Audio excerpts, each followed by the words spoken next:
Plot দুর্নীতির মামলায় হাসিনা রেহানা সহ ২৭ জনের বিচার শুরু। সাক্ষ্য গ্রহণ ১১ আগস্ট, গ্রেফতারি পরোয়ানা জারি। ক্ষমতা নয়, জনগণের অধিকার প্রতিষ্ঠায় নির্বাচন চায় বিএনপি, বললেন ফখরুল। নির্ধারিত সময়েই হবে ভোট, জানালেন প্রেস সচিব। রাজনৈতিক দলগুলোর মতামতের ভিত্তিতেই জুলাই সনদ চূড়ান্ত করতে চায় কমিশন। আইনি ভিত্তি ছাড়া স্বাক্ষর না করার হুঁশিয়ারি।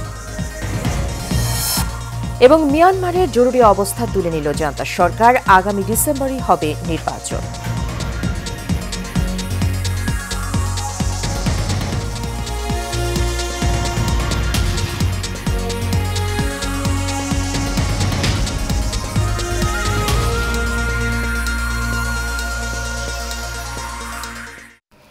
স্বাগত এশিয়ান নিউজে। দর্শক, সংবাদ জুড়ে সাথে আছি সুবর্ণা গোলন্দাজ। শুনছিলেন বিআরবি কেবল ইন্ডাস্ট্রিজ লিমিটেড সংবাদ শিরোনাম। চলে যাচ্ছি বিস্তারিত সংবাদে। দুর্নীতির মামলায় প্রথমবার শেখ হাসিনা ও তার পরিবারের বিরুদ্ধে অভিযোগ গঠন করলেন আদালত। প্লট দুর্নীতির ৬ মামলায় শেখ হাসিনা, শেখ রেহানা সহ ২৭ জনের বিরুদ্ধে আনুষ্ঠানিক বিচার শুরুর আদেশ দেন ঢাকার পৃথক ২ আদালত। একই সঙ্গে তাদের পলাতক দেখিয়ে আদালত গ্রেপ্তারি পরোয়ানা জারি করেন। এদিকে উচ্চ আদালতে ২১ আগস্ট গ্রেনেড হামলা মামলায় আসামি খালাসের রায়ের বিরুদ্ধে রাষ্ট্রপক্ষের দায়ের করা আপিলের পরবর্তী শুনানি ১৩ আগস্ট ধার্য করা হয়েছে। ওয়ালিদ সিদ্দিকীর রিপোর্ট।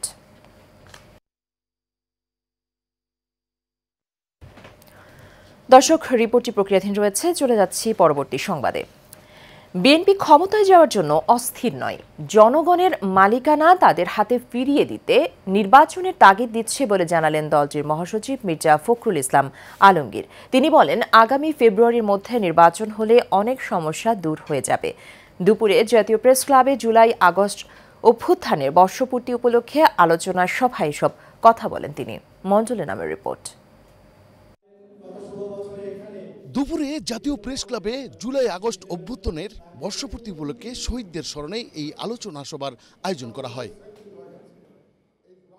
এ সময় বিএনপির মহাসচিব মির্জা ফখরুল ইসলাম আলমগীর বলেন, যেসব বিষয়ে ঐকমত হবে না তা বাদ দিয়ে শুধু মৌলিক বিষয়গুলো সংস্কার করা উচিত।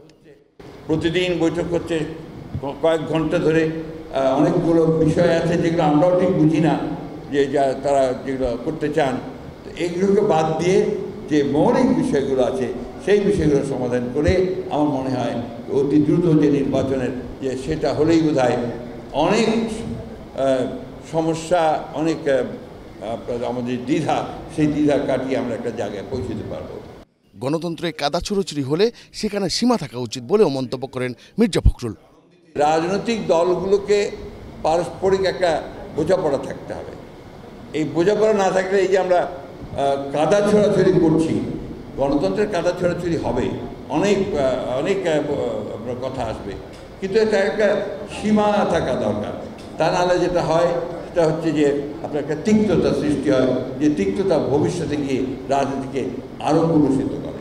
২৪-এর গণ অভ্যুত্থানের সময় শহীদদের আত্মত্যাগের কথা মনে রেখে সবাইকে দেশ গঠনে ঐক্যবদ্ধভাবে কাজ করে যেতে হবে বলেও আহ্বান করেন দলটির মহাসচিব মির্জা ফখরুল ইসলাম আলমগীর। Mondal Enam, Asian Television, Dhaka. নির্বাচন নিয়ে প্রধান উপদেষ্টা যে সময় বলেছেন তার থেকে একটি দিনও দেরি হবে না উল্লেখ করে প্রেস সচিব শফিকুল আলম বলেন, আশা করি খুবই উৎসব মুখর পরিবেশে ভালো একটা নির্বাচন হবে। আজ সচিবালয়ে গণমাধ্যম কেন্দ্রে বাংলাদেশ সেক্রেটারিয়েট রিপোর্টার্স ফোরাম আয়োজিত সংলাপে তিনি এসব কথা বলেন। প্রেস সচিব বলেন, প্রতিটি নির্বাচনে কিছু না কিছু ভায়োলেন্স হয়, আমাদের সর্বোচ্চ প্রচেষ্টা থাকবে ভায়োলেন্সকে একেবারে জিরোতে নামিয়ে আনার।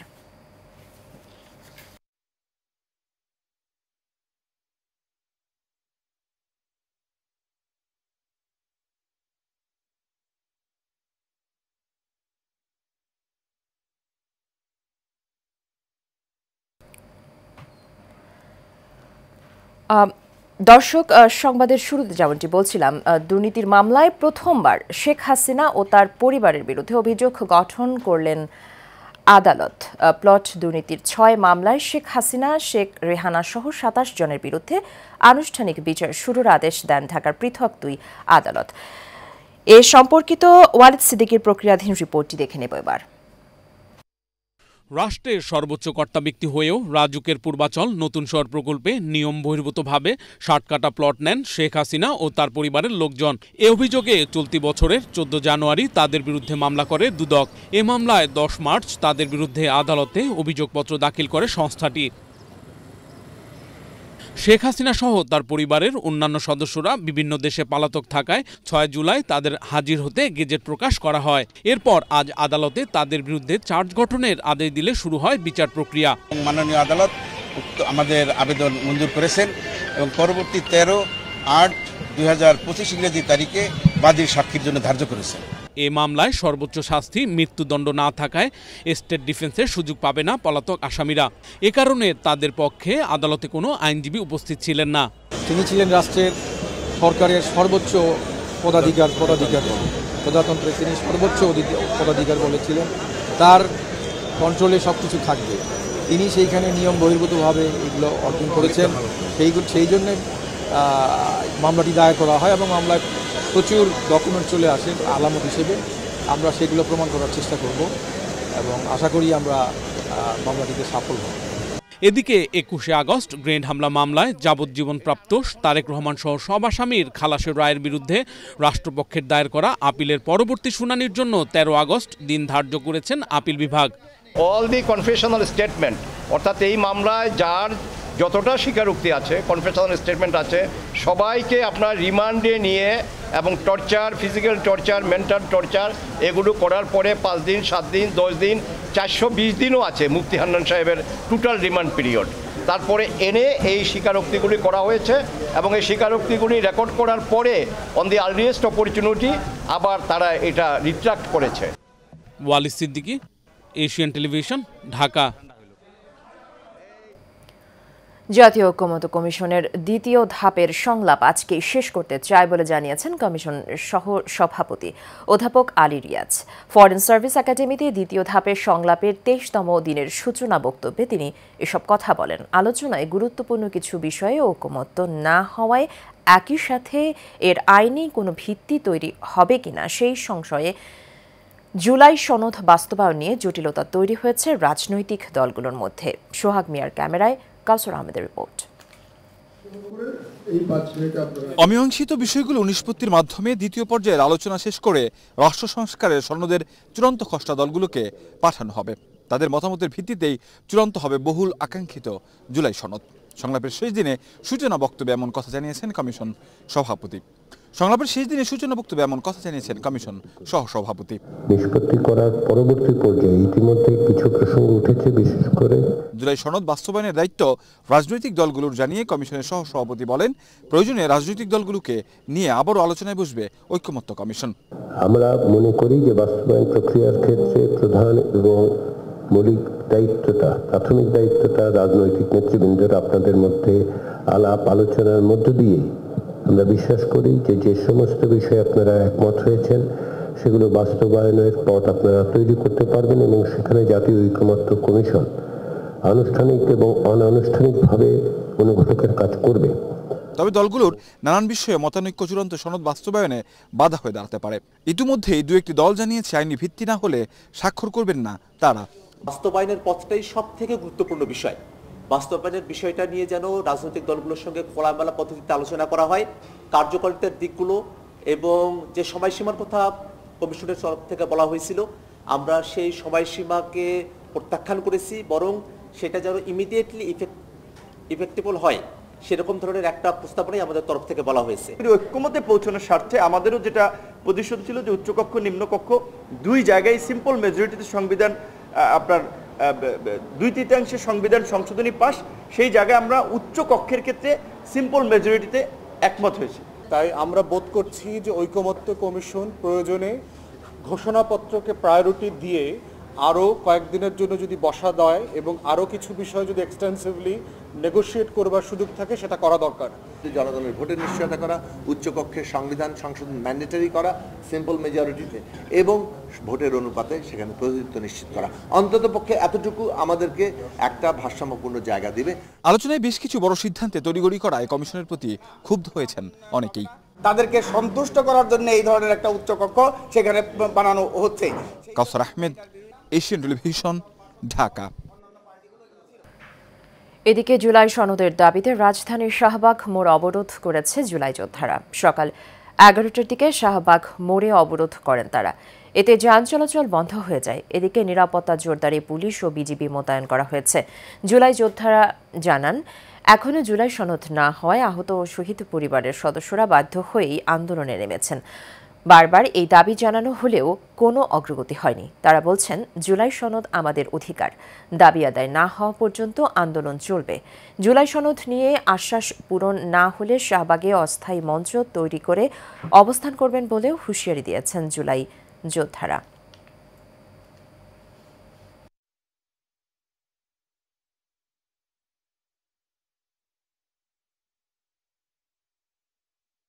রাজধানীর মোহাম্মদপুর এলাকায় সন্ত্রাস এবং কিশোর গ্যাং মুক্ত করে জনগণের নিরাপত্তা নিশ্চিতে র্যাবের পক্ষ থেকে সর্বোচ্চ ব্যবস্থা নেওয়া হয়েছে বলে জানান র্যাব 2-এর সিও অতিরিক্ত ডিআইজি মোহাম্মদ খালিদুল হক হাওলাদার। সম্প্রতি বেশ কয়েকটি চাঞ্চল্যকর মামলার আসামি গ্রেফতার শেষে সাংবাদিকদের এসব কথা বলেন তিনি। সাইফুল ইসলাম রানার রিপোর্ট। রাজধানীর মোহাম্মদপুর এলাকায় সন্ত্রাস, কিশোর গ্যাং, ছিনতাই সহ মাদক ব্যবসার পাশাপাশি আলোচিত সুমন হত্যার সাথে সরাসরি জড়িত থাকার অভিযোগে পিচ্চি মুন্না সহ বেশ কয়েকজনকে গ্রেপ্তার করেছে র্যাব। এ বিষয়ে বিস্তারিত জানাতে সংবাদ সম্মেলন করেছে র্যাব 2। এ সময় চাঞ্চল্যকর সুমন হত্যা, আলামিন হত্যা, বনানীর অপহরণ, মোহাম্মদপুরে বিদেশি পিস্তল সহ একজনকে গ্রেপ্তারের কথা জানান র্যাব 2-এর সিইও মোহাম্মদ খালিদুল হক হাওলাদার। এবং আসামি মুন্না আগে থেকে মাদক ব্যবসায়ী, ছিনতাইকারী। তো এই সম্পর্কের প্রেক্ষিতে ভিকটিম সুমনও মাদক ব্যবসায় জড়িয়ে যায়। এই আসামি মুন্নার বিরুদ্ধে একাধিক মাদক মামলা, দ্রুত বিচার আইনে মামলা, ছিনতাইয়ের মামলা রয়েছে। সে ছাড়া পেয়ে এলাকায় এসে সে বিভিন্নভাবে জানতে পারে এই ভিকটিম মৃত সুমন তাকে ধরিয়ে দিয়েছে, এবং এটা জানার পর সে তার দলবল নিয়ে সুমনকে হত্যার পরিকল্পনা করে। সুমন মুন্না এবং তার দলবলকে দেখে চমকে যায় এবং তারা তাকে এলোপাথারি সামুরাই চাপাতি দিয়ে কুপিয়ে অন স্পটে হত্যা করে। তিনি বলেন, মোহাম্মদপুর এলাকায় অপরাধ নিয়ন্ত্রণে কঠোরভাবে কাজ করছে র্যাব। টিভি খুললে মোহাম্মদপুর নিয়ে কনসার্ন হতো এবং খুন খারাপি, ছিনতাই, মহিলারা স্কুলে বাচ্চা নিয়ে বাসায় ফিরছে, পথে ছিনতাইয়ের শিকার হচ্ছে, এমন ভিডিও আপনারা দেখেছেন। কর্মজীবী যুবকরা, পুরুষরা অফিস শেষে বাসায় ফিরছে, গলির মধ্যে ছিনতাইয়ের শিকার হচ্ছে। আমরা 770 জন ছিনতাইকারী মাদক ব্যবসায়ী গ্রেপ্তার করেছি। এখন অনেক কমেছে। আমরা চেষ্টা অব্যাহত রেখেছি। ইনশাল্লাহ আশা করছি এই শান্তির মোহাম্মদপুর আবার ফিরে আসবে। অপরাধীরা জেল থেকে বের হয়ে আবার যেন অপরাধে না জড়ায় সে ব্যাপারে কঠোর মনিটরিং করা হচ্ছে বলে জানান র্যাব 2-এর এই কর্মকর্তা।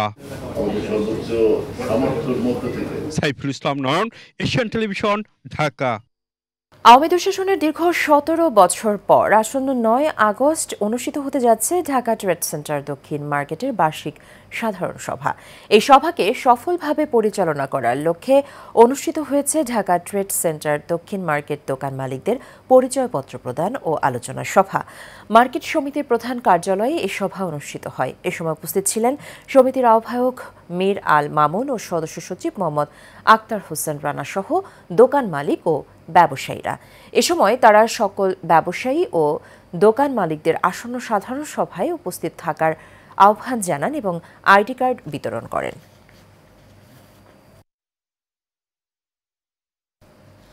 শেষ করব এশিয়ান নিউজ। তার আগে বিআরবি কেবল ইন্ডাস্ট্রিজ লিমিটেড সংবাদ শিরোনামগুলো জানিয়ে দেব আরও একবার।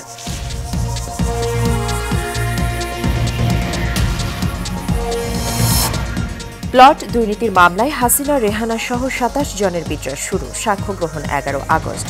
গ্রেফতারি পরোয়ানা জারি। ক্ষমতা নয়, জনগণের অধিকার প্রতিষ্ঠায় নির্বাচন চায় বিএনপি, বললেন ফখরুল। নির্ধারিত সময়ই হবে ভোট, জানালেন প্রেস সচিব। রাজনৈতিক দলগুলোর মতামতের ভিত্তিতে জুলাই সনদ চূড়ান্ত করতে চায় কমিশন। আইনি ভিত্তি ছাড়া স্বাক্ষর না করার হুঁশিয়ারি। এবং মিয়ানমারে জরুরি অবস্থা তুলে নিল জান্তা সরকার। আগামী ডিসেম্বরেই হবে নির্বাচন।